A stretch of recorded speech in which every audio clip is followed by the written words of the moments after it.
Assalamualaikum dan selamat datang ke channel saya. Bila tanya saya, apa benda yang saya tak suka tentang Nintendo Switch? Tak lain tak bukan, of course Joy-Con dia. Jadi sebab apa? Okey, yang pertama sekali, saiz dia terlalu nipis dan tak ada tempat grip di bahagian belakang. Nintendo Switch ni dia bukanlah satu handheld konsol yang kecil dan ringan. Jadi sangat penting kena ada tempat grip kat belakang dia supaya kita dapat pegang dengan lebih stabil. Terutama sekali bila kita main game yang ekstrim lah seperti FPS games. Yang mana kita bukan main dalam keadaan tenang. Kadang-kadang tu sampai menyengit-nyengit badan. Siap terkejut-terkejut lagi bila kena attack dengan enemy kan. Kemudian dari segi reka bentuk dan functionality dia, saya boleh katakan agak old school. Dari segi luaran, dia hanya bagi button yang sangat basic dan tak ada extra button. Mana taknya Joy-Con Nintendo Switch ni dicipta pada tahun 2017. Masa tu controller yang basic macam ni dan ada sedikit sentuhan sensor motion, kira dah power dah masa tu. Tapi bila kita tengok trend controller sekarang, hampir semua controller ada sensor motion. Siap ada pro function lagi. Even controller yang RM60 pun dah cukup lengkap dengan semua feature. Jadi oleh sebab tu, Omelette lancarkan satu lagi produk khas untuk Nintendo Switch Original dan Nintendo Switch OLED, iaitu Switch Pro Plus Joypad Controller yang mempunyai bentuk yang lebih ergonomik, desain yang lebih moden dan beberapa feature tambahan seiring dengan perkembangan teknologi semasa. Tanpa berlengah lagi, jom kita start.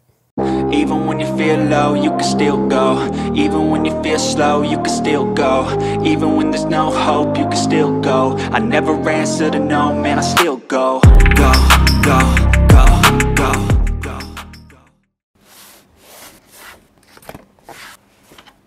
Pertama sekali di bahagian kotak seperti biasalah, Omelette akan bagi QR code untuk dapatkan user manual. Buka kotak, pertama sekali kita akan jumpa satu kad. Dia ada bagi satu teka-teki tapi dia dah siap bagi jawapan. Jadi kita tak perlu Google lah untuk cari dia punya jawapan. Pusing di belakang, terdapat QR code untuk kita register extended warranty. Omelette Switch Pro Plus Joypad Controller ni ada 1 tahun warranty. Bila kita register extended warranty, dia akan tambah lagi 30 hari. Membuatkan total warranty kita 1 tahun 1 bulan. Kemudian ada satu kabel pengecasan, USB Type A, split, kedua USB Type-C. Jadi dengan satu kabel, kita dapat charge kedua-dua joypad secara serentak. Dan yang terakhir dalam kotak adalah joypad controller itu sendiri. Dari segi kedudukan button, sama seperti Joy-Con. Yang mana thumbstick kiri di atas, thumbstick kanan di bawah, A, B, Y, X di atas, D-pad di bawah. Bagi saya sangat bagus lah untuk dia kekalkan kedudukan button dia. Sebab dah bertahun kita dah biasa dengan kedudukan button Nintendo Switch yang macam ni. Kalau dia ubah kedudukan button, mungkin kita akan rasa sedikit janggal lah untuk gunakan button dia. Dan apa yang menarik dari segi luaran, button A, B, Y, X adalah jenis kristal yang berlampu. Kemudian thumbstick dia, Omelette mention dia adalah jenis anti-friction atau dengan erti kata lain tak mudah untuk lincin lah. Kemudian di keliling dia ada gelung lampu RGB. Trigger button dia bersaiz besar, lagi best untuk kita guna. Rasa lebih satisfy bila kita tekan sebab terasa raba di bahagian dalam. Dan trigger button dia juga adalah jenis digital, bukan analog. Di bahagian belakang terdapat 3 button di bahagian kiri dan 3 button di bahagian kanan. Kejap lagi kita tengok fungsi dia satu persatu. Okey, kesemua feature yang terdapat pada original Joy-Con seperti sense motion untuk kita swing bola bowling tu ataupun smash bola pingpong, termasuklah gyro motion. Semua tu Omelette Switch Pro Plus Joypad Controller ni dia boleh buat. Dan feature tambahan yang ada pada Joypad AMOLED dan tak ada pada Joy-Con Nintendo Switch, benda yang pertama sekali of course lah lampu RGB dia. Okey, lampu RGB dia kita boleh tukar kepada beberapa warna dengan hanya tekan turbo button, jangan lepas. Kemudian kita tekan thumbstick, sama je kiri kanan. Untuk ABYX juga ada 2 mode dan cara kita nak tukar, kita tekan turbo button sebanyak 3 kali. Yang pertama adalah static, yang kedua dia berkelip dan yang ketiga dia mati terus lah. Feature kedua adalah pro button yang ada kat belakang tu, MR dan ML. MR di sebelah kanan dan ML di sebelah kiri. Jadi apa benda pro button ni? Okey, pro button ni adalah custom button. Contohnya kalau kita tak suka guna button Y sebagai button untuk kita tembak, kita boleh pindahkan Y ni di belakang. Jadi macam mana nak pindahkan dia? Kita tekan M button, jangan lepas.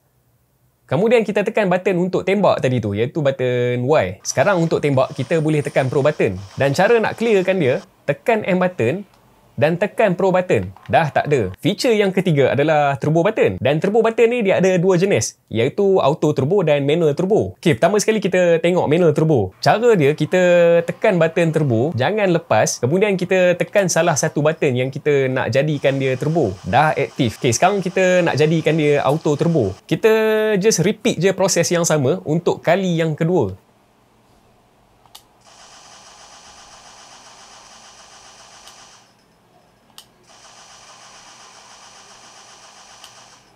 Kemudian kita nak matikan turbo ni, kita repeat lagi proses yang sama untuk kali yang ketiga. Dah tak ada. Dan akhir sekali, vibration. OLED joypad ni ada 4 level vibration. Dan cara kita nak adjust vibration dia dengan menekan button yang berada di bawah button M. Simbol dia macam conteng-conteng tu. Apa yang saya boleh kata tentang vibration dia, dia tidaklah kuat sangat walaupun kita dah letak pada level yang keempat.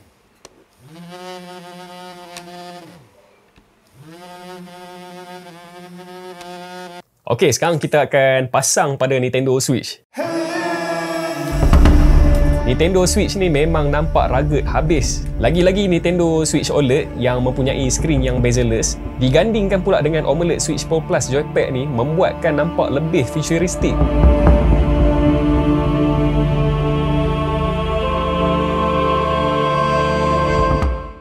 Cuma bila kita pasang pada Nintendo Switch, stand di bahagian belakang tidak lagi boleh guna. Sebab Nintendo akan jadi tinggi dan tak sampai untuk kita guna stand dia. Tapi joypad ni terdapat bahagian leper di bawah. Dijadikan tapak bagi menggantikan Nintendo Switch punya stand. Dan saya boleh katakan agak seimbang. Saya dah cuba test, memang susah nak terbalik. Kemudian dari segi keberatan dia, still sama walaupun nampak lebih besar. Dari segi keselesaan, jauh lebih baik. Terutama sekali reka bentuk dia yang ikut lekuk tapak tangan kita, grip yang lebih memberikan cengkaman dan trigger button yang lebih lebar dan selesa untuk kita restkan jari kita di atas trigger button. Selain daripada tu, apabila kita attachkan joypad ni ke Nintendo Switch, dia tidak menggunakan bateri Nintendo sama sekali lah. Sebab di dalam dia dah ada bateri berkapasiti 500 mAh setiap satu. Okey, dah sentuh pasal bateri. Dari segi pengecasan, dia mengambil masa 2 jam untuk full charge. Dan sebenarnya saya tak buat test bateri live. Cuma saya guna seperti biasa lah. Tapi saya tak guna secara konsisten. Yang mana saya main Nintendo Switch ni ikut mood je lah. Dan bateri joypad ni hampir seminggu saya pakai, tak habis-habis. Separuh pun tak sampai saya guna.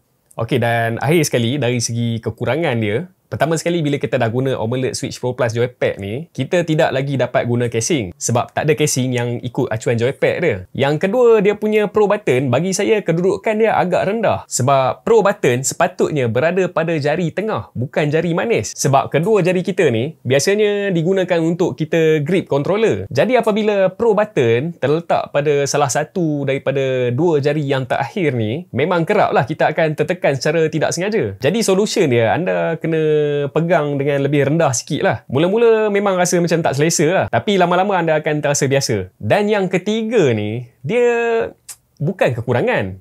Dia lebih kepada tips dan nasihat. Okey, disebabkan grip joypad ni besar, bila kita baringkan dia, akan ada satu ruang yang luas di bahagian bawah. Jadi dalam keadaan kita baringkan dia, elakkan daripada terduduk, tertekan atau terpijak di bahagian permukaan. Sebab kita tahulah attachment Nintendo Switch ni tidaklah kuat sangat. Jadi berisiko untuk patah. Kalau patah dekat controller, tak apa. Kita boleh beli controller yang baru. Tapi kalau patah dekat body, panjang cerita dia. Jadi setakat itu sajalah perkongsian saya untuk hari ini. Sekiranya anda berminat untuk beli Switch Pro Plus joypad controller, saya ada tinggalkan link pembelian di dalam description di bawah dan juga di dalam ruangan komen. Sehingga berjumpa lagi di video yang akan datang. Bye.